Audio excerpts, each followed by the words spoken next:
আতঙ্কে রয়েছেন, উৎকণ্ঠায় রয়েছেন ওপার বাংলা থেকে এপার বাংলায় আসা মানুষজন। তারা জানেন না বাংলাদেশে ফিরে গিয়ে তারা কি দেখবেন, তাদের পরিবার পরিজনরা কেমন রয়েছেন, তারই আতঙ্কে রয়েছেন তারা। আর এই পরিস্থিতিতে কলকাতায় বসে বিস্ফোরক বাংলাদেশের লেখক তথা চিত্র পরিচালক FM শাহিন। ক্যান্সারে নেই আর ভয়, NCRI হবে এর জয়। আপনাদের ভরসা নেতাজি সুভাষচন্দ্র বোস ক্যান্সার হসপিটাল। তিনি বলছেন বাংলাদেশকে হিন্দু শূন্য করার চেষ্টা চলছে, গণ অভ্যুত্থানের নামে গভীর ষড়যন্ত্র করা হয়েছে, বিশ্বের কাছে বাংলাদেশের মাথা হেট হয়ে যাচ্ছে। কি বলেছেন তিনি শোনাবো।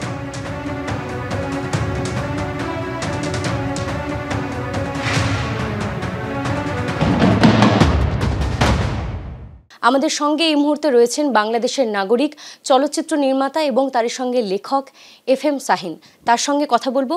এই যে অশান্ত বাংলাদেশের এরকম একটি পরিস্থিতি, আপনাকে সেখান থেকে চলে আসতে হয়েছে।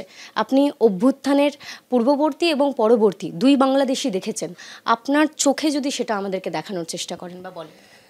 আসলে আমাদের যারা ওই সময়টা বাংলাদেশে ছিলাম, আমাদের এটা প্রকাশ করা খুব কঠিন।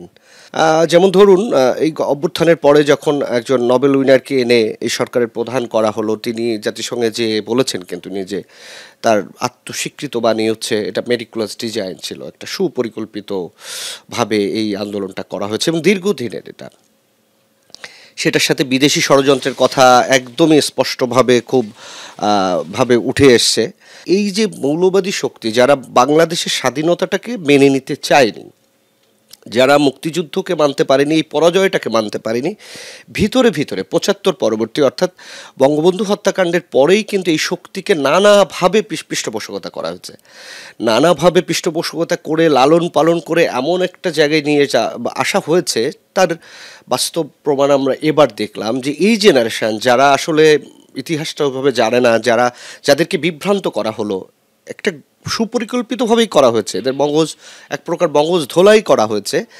যারা হিন্দুরা রয়েছেন, যারা সংখ্যালঘু বাংলাদেশে, তারা এই অবস্থায় আতঙ্কিত বোধ করছেন। শ্রী চিন্ময় কৃষ্ণ দাস, যিনি ইসকনের সন্ন্যাসী, তাকে গ্রেফতার করা হয়েছে এবং তারপরে পরিস্থিতি আরও বেশি বিদ্বেষের ছড়াচ্ছে এবং তারই সঙ্গে এই যে একটা অশান্ত পরিস্থিতির সৃষ্টি হয়েছে, সেইটা নিয়ে কি বলবেন? যে ওখানকার সংখ্যালঘুরা যারা, তারা কতটা আতঙ্কিত বোধ করছেন, তারা কি অবস্থায় রয়েছেন?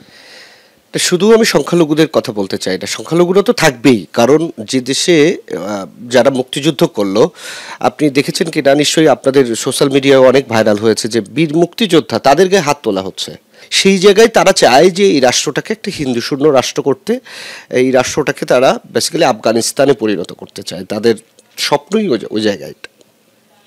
এটা সত্যি, আমরা আবারও বলছি যে আমরা সত্যি ভীষণ লজ্জার। সারা পৃথিবীর কাছে আমরা আমাদের যারা নাগরিক, আমরা তাদেরকে সুরক্ষা দিতে পারছি না। আমাদের যারা সরকারে এখন যারা আছেন, আমি তাদের কাছে প্রত্যাশা আসলে রাখা আমাদের জন্য খুব কষ্টকর। এই অশান্ত বাংলাদেশের পরিস্থিতি থেকে বেরিয়ে এসে এক নতুন সকালের আশা রাখছেন FM শাহিন। ক্যামেরায় সন্দীপ সাধুকার সঙ্গে ঐশী মুখোপাধ্যায়, ABP আনন্দ, কলকাতা।